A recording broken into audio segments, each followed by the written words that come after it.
Ketika lingkaran sempurna terjadi, titik awal dan titik akhir sudah tidak kelihatan lagi. Sehingga kita bingung mana awalnya, mana akhirnya.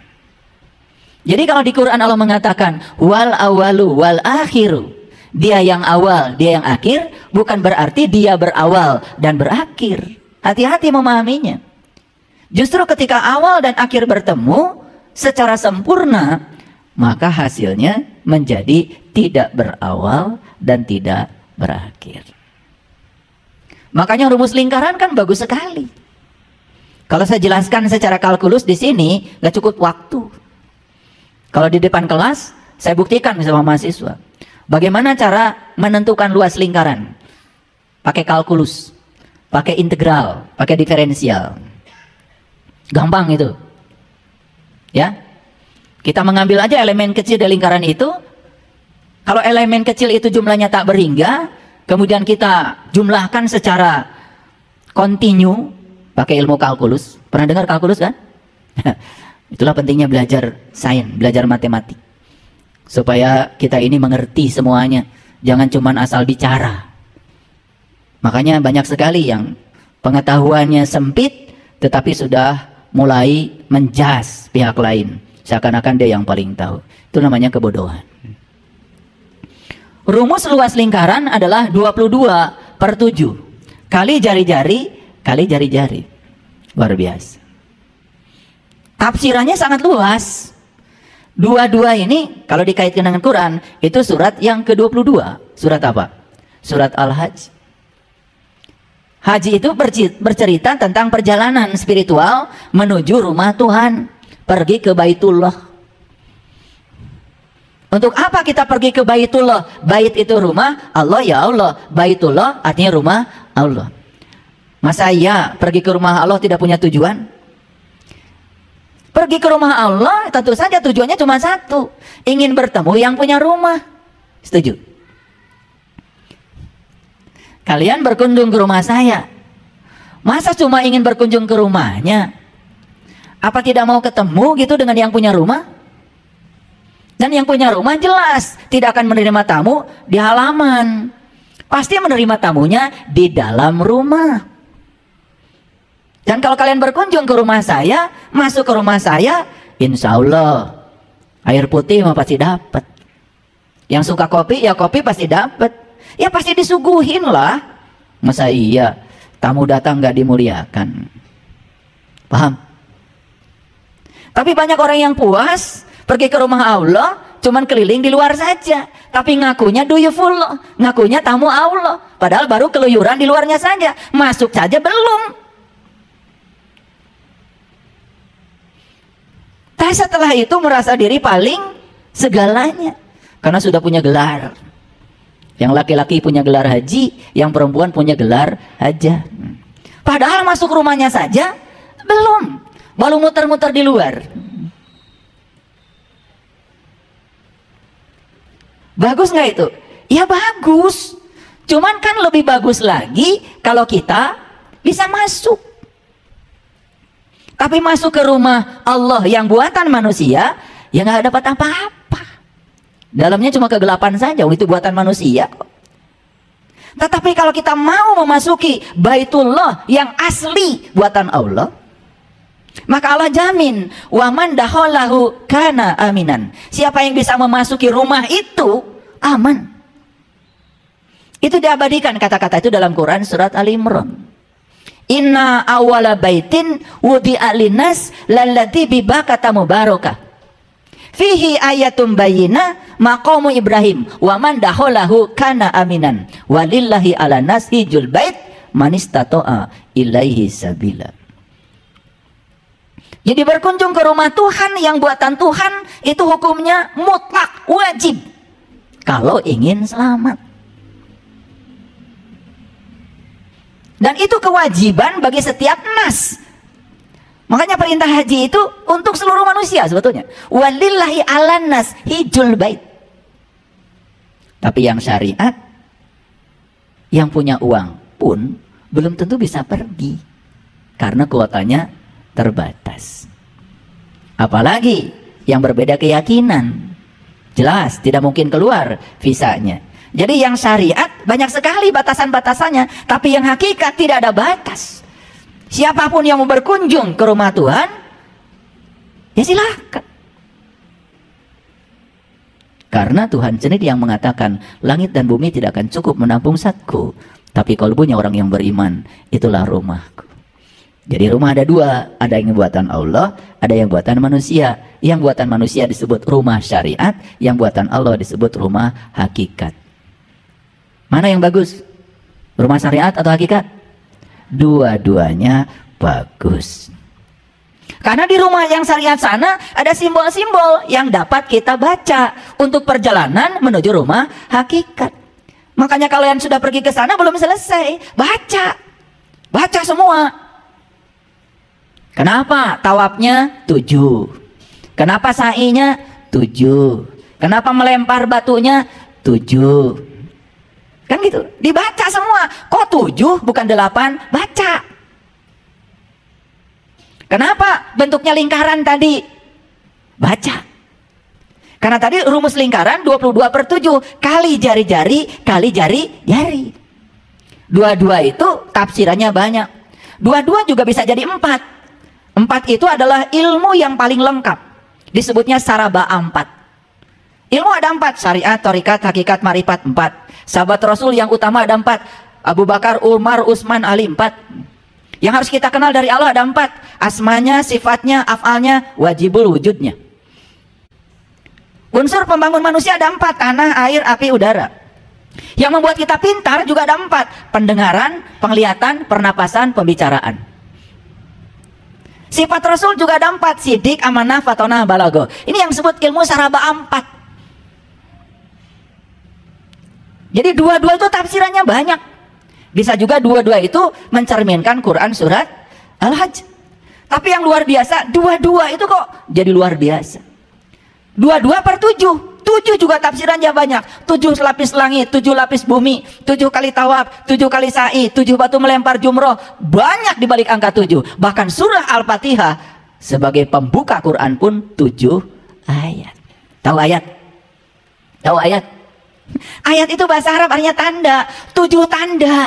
Makanya kalau kamu ingin melakukan perjalanan ke dalam diri, kenali dulu 7 tanda. Luar biasa ya? 22/7 kali jari-jari kali jari-jari. Di mana jari-jari adanya? Di sini. Di mana jari-jari adanya? Di sini. Bisa nggak membayangkan hidup tanpa jari-jari? Bisa? Bisa nggak membayangkan hidup tanpa jari-jari? Ngetik nggak ada jari, nggak jadi. Kalau nggak ada jari, buku nggak jadi. Ngiris bawang pun di dapur nggak bisa, karena kalian nggak bisa pegang pisau kalau nggak ada jari-jari. Luar biasa itu. Jadi jari-jari ini adalah tangan Tuhan yang diberikan kepada kita, dititipkan kepada kita untuk menjadi kepanjangan tangannya, menyampaikan cinta kasihnya. Seorang ibu menjadi juru selamat bagi anaknya dengan jari-jarinya. Betul nggak? Iya. Buka baju pakai jari, buka kancing pakai jari. Coba, pernah nggak membayangkan hidup tanpa jari-jari? Tapi jari-jari ini bukan sekedar itu, ada rahasia yang lebih dalam dari itu. Pernah nggak bertanya, kenapa kok jari-jari saya tidak sama panjang ya? Kenapa jaraknya juga tidak sama? Pernah nggak? Lah kan nggak pernah nanya, tidak ada jawaban. Karena yang akan menemukan jawaban hanya mereka yang mengalirkan pertanyaan. Pernah lihat lafaz Allah? Alif, lam, lam, ha. Biasanya ha-nya itu terbuka begitu.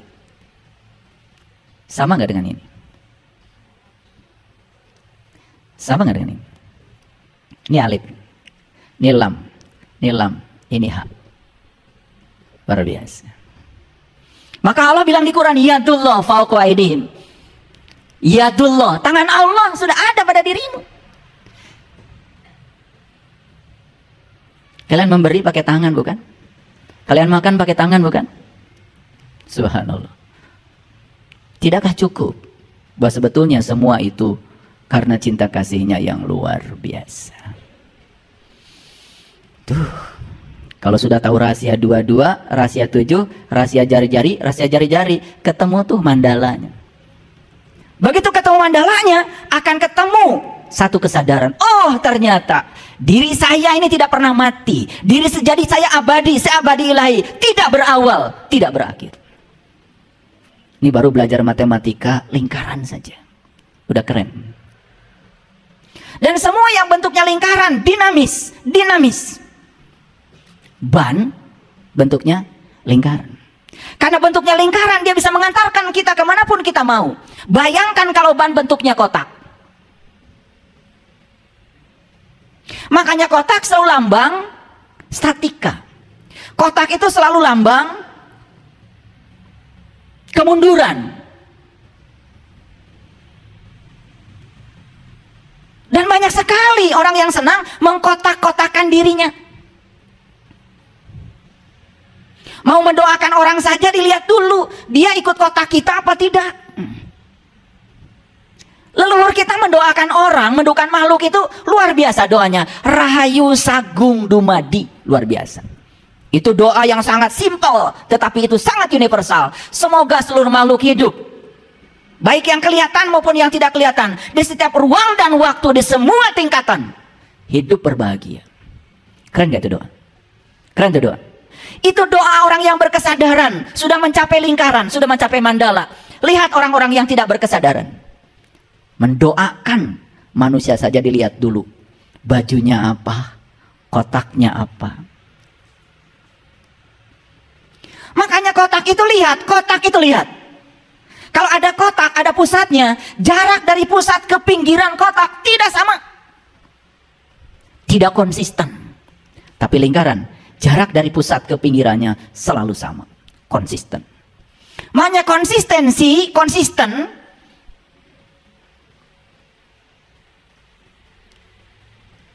itu menjadi bahasa integritas. Tetapi dalam bahasa Quran disebutnya istiqomah. Dan istiqomah bukan konsistensi, karena konsistensi itu justru juga tidak dinamis. Istiqomah itu bukan konsisten. Istiqomah itu istiqomah dari mustaqim. Mustaqim itu berarti selalu bangkit, selalu inovatif, selalu kreatif, dinamis. Maka orang-orang yang dinamis, pemikirannya dinamis, maka jiwanya juga dinamis, hidupnya penuh warna-warni, pengalaman hidupnya kaya. Beda dengan orang yang meletakkan dirinya dalam sebuah kotak rigid.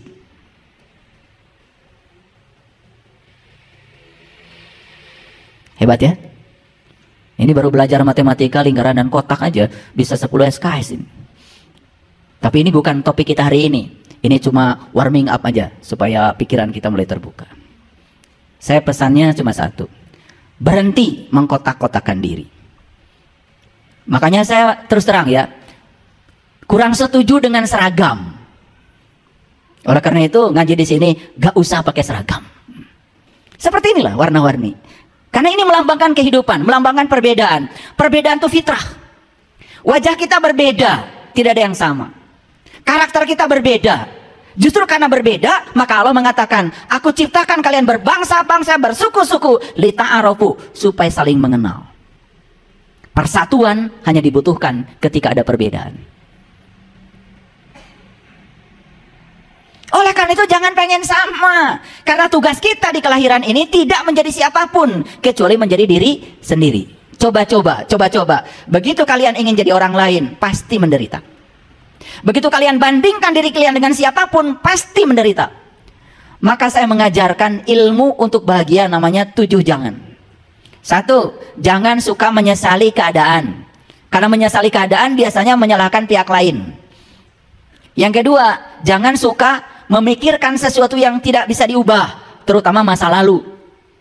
Makanya orang yang selalu saja pikirnya tertarik ke masa lalu, hidupnya nggak akan maju, tidak akan pernah bahagia, sulit untuk bahagia. Kenapa? Tidak move on, istilah anak muda sekarang. Selalu tertarik ke masa lalu, mengizinkan pikiran ke masa lalu. Begitu kita memikirkan masa lalu, pasti kesedihan yang datang. Begitu kita memikirkan masa depan, pasti kecemasan yang datang. Hadir di sini saat ini sekarang, sadari bahwa hidup adalah di sini saat ini sekarang, maka kita akan tentram dan bahagia. Yang ketiga, jangan suka memikirkan hari esok yang tidak-tidak. Karena begitu kita memikirkan hari esok, kita melupakan hari ini, maka kecemasan mulai datang. Beras hari ini ada di rumah, besok memikirkan gimana kalau tidak ada beras. Faktanya hari ini kita punya beras. Buat apa mikirkan tidak punya beras? Itu ilusi pikiran. Dan kalau pikiran diizinkan selalu begitu, kalian tidak akan pernah bahagia. Inilah banyak orang mencari kebahagiaan tapi tidak tahu caranya. Padahal bahagia itu hadir di sini, saat ini, sekarang. Bahagia akan datang. Sesederhana itu. Jadi satu, jangan menyesali keadaan. Dua, jangan memikirkan sesuatu yang tidak bisa diubah. Yang ketiga, jangan memikirkan hari esok yang tidak-tidak. Yang keempat, jangan mudah tersinggung. Orang yang mudah tersinggung itu wajahnya menakutkan. Karena di dalam tubuhnya terlalu banyak hormon-hormon adrenalin. Jadi hormon amigdala di sini, ya amigdala, sistem kelistrikannya di otak sini yang diproduksi itu selalu hormon-hormon yang menakutkan, namanya adrenalin. Tapi orang-orang yang hidupnya penuh cinta kasih, persahabatan, bagian amigdala dari otaknya yang diproduksi itu adalah endorfin, oksitoksin, serotonin, zat-zat yang memberikan kebahagiaan sekaligus mencerminkan aurora yang bagus. Mencerminkan aura yang bagus. Wajahnya penuh dengan persahabatan. Dirindukan banyak orang. Itu kayak uka-uka. Itu ada hubungan dengan sistem kelistrikan tubuh. Ada hubungan dengan sistem kimia tubuh. Nah, yang memproduksi sistem kelistrikan dan kimia tubuh, diri kita sendiri. Terserah kita mau menciptakan hormon mana. Orang yang senyum saja susah, pilih-pilih, ya sudah. Yang muncul itu adalah hormon-hormon yang menakutkan. Wajahnya jadi menyeramkan. Mau dikasih apapun, bedak yang paling mahal, yang serem ya serem aja. Tidak bisa ditutup oleh bedak. Karena kecantikan setiap manusia itu lahir secara alami dari dalam.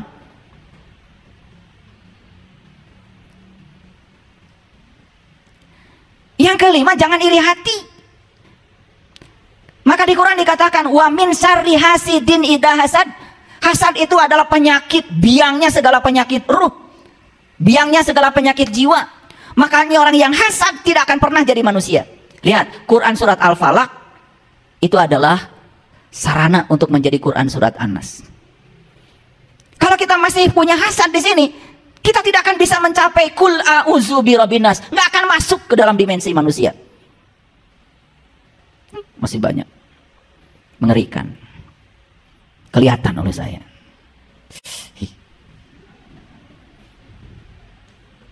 Gelap. Selalu berburuk sangka. Selalu berpersepsi salah. Orang yang gelap selalu persepsinya salah. Tambang saja dianggap ular. Begitu masuk ruangan gelap, dia lari terbirit-birit dan jatuh. Yang membuat dia jatuh bukan ular. Apa? Persepsi dia tentang ular. Karena dia melihat tambang dalam kegelapan, dia pikir itu ular. Dia teriak, ular, ular, ular. Begitu dinyalakan lampu, dia baru sadar kalau itu tambang. Dalam kegelapan selalu salah persepsi. Oleh karena itu saya kasih pengumuman nih, pengumuman dari saya. Sepanjang pikiran kita belum disinari cahaya ilahi, belum menemukan matahari ruhani dari dalam, sepanjang itu pikiran kita gelap gulita. Hasilnya selalu salah persepsi dan salah proyeksi. Itu sumber penderitaan kita. Itu yang kelima. Yang keenam, apa? Jangan hidup dengan pembanding. Jangan bandingkan dirimu dengan siapapun. Karena tugasmu di semesta ini menjadi dirimu sendiri. Disitulah kita akan menemukan yang namanya kemerdekaan batin, kemerdekaan jiwa. Kalau kita sudah menjadi diri kita sendiri. Dan kalian selama bertahun-tahun mengizinkan diri kalian menjadi orang lain. Maaf, bahkan belajar agama pun ngikutin apa kata orang. Bukan apa kata kitab, bukan apa kata leluhur, apa kata orang. Lucu. Anak kita yang lahir, tetapi yang diselamat datangkan Hasan dan Husain. Betul atau tidak? Marhaban jadal Husaini. Loh, yang datang anak kita. Kata anak kita, kok yang diselamat datangkan yang lain? Makanya anak kita culang cileng. Sudah ngeluaran duit banyak, tetapi yang dimahrabain malah orang lain. diganti itu. Tapi kan Hasan dan Husain itu cucunya Rasul. Di zaman itu marhabannya Jadal Husaini. Di zaman itu cing ayo nama tuh diganti. Karena udah datang ke Santi, Yani, Tita, Tuti, Ahmad, Asep, Agus. Karunya eta budak kes dibarengan anak Agus, tapi yang dimarhabakan Husain lagi. Karena orang begitu ngikutin aja apa kata orang. Jadi jangan salahkan anak kita tidak bahagia. Karena anak kita nggak pernah dibahagiakan kok. Betul apa tidak? Ini saya ngomong fakta. Ini fakta, ini bukan fitnah, fakta. Tapi karena begitu, ngikuti aja gitu. Kan namanya anak salsabila. Kenapa tidak selamat datang salsabila? Kamu adalah tamu agung titipan semesta. Saya sebagai ayah dan ibunya siap mengantarkan kamu menjadi diri kamu sendiri. Silahkan kamu mau sekolah di mana, mau mengembangkan bakat apa, jodohnya siapa, saya tidak akan intervensi. Karena kamu datang ke semesta sudah bawa data sendiri. Kamu datang ke semesta untuk mengurai data kamu sendiri. Silahkan kamu jadi diri kamu sendiri. Orang tua hebat karena sadar. Hargai anak sebagai tamu agung yang datang ke semesta untuk jadi dirinya sendiri. Maaf. Bahkan anak dalam keadaan tidak tahu apa-apa. Dikasih baju ini, kasih baju itu. Bahkan anak dalam keadaan tidak tahu apa-apa. Baju pun sudah tidak boleh memilih lagi. Keyakinan pun sudah tidak boleh memilih lagi. Bahkan anak dalam keadaan tidak tahu apa-apa, tidak pernah ditanya mau apa. Disuruh mengaku apa oleh ayah dan ibunya. Dan kita bangga ketika anak kita menjadi diri kita. Padahal Allah merencanakan anak kita untuk menjadi apa yang direncanakan Allah, bukan yang direncanakan ayah ibunya. Sadar nggak kita? Pernah nanya gak sama Allah, ya Allah, terima kasih Engkau telah titipkan anak ini kepadaku. Kehormatan yang luar biasa. Izinkan aku memahami apa rencanamu dengan anakku ini. Pernah nanya begitu? Anak nggak mau jadi dokter karena ayah ibunya dokter, harus jadi dokter. Ayah ibunya jago matematika, anaknya harus jago matematika. Terus dibentuk mereka menjadi ayah ibunya. Padahal Allah punya rencana yang lebih hebat dari sekedar itu. Dan kita melupakannya. Itulah kegelapan pikiran yang telah menjadi tradisi kita. Dan kalau anak sesuai dengan keinginan kita, kita menganggap kita sudah sukses mendidik anak. Saya hari ini ya punya banyak data di kesehatan holistik, yang cancer ini, cancer itu, penyakit ini, penyakit itu, luar biasa begitu banyak. Siapa mereka? Stres. Kenapa? Mereka tidak menjadi diri mereka. Mereka melakukan pekerjaan sebagaimana yang orang tua mau, padahal anak tidak senang. Begitu anak kita melakukan yang dia tidak suka, setiap hari yang dia kerjakan adalah beban. Timbul depresi ringan, selanjutnya depresi berat, ujungnya tubuh dia menjadi simptom. Segala penyakit datang. Di usia muda, tubuhnya sudah tidak bisa jadi kendaraan lagi. Ini saya bicara sains ya, bicara data supaya kita mengerti. Ya, oleh karena itu kajian kita hari ini agak berbeda dari biasanya. Kajian kita hari ini adalah hanya ada 2 hari penting dalam hidup. Hanya ada 2 hari penting dalam hidup. Mau tahu? Oke, baik, sudah siap? Siap berselancar karena kita akan mengalami perubahan kesadaran yang luar biasa. Karena selama ini, mohon maaf, kita tidak sadar.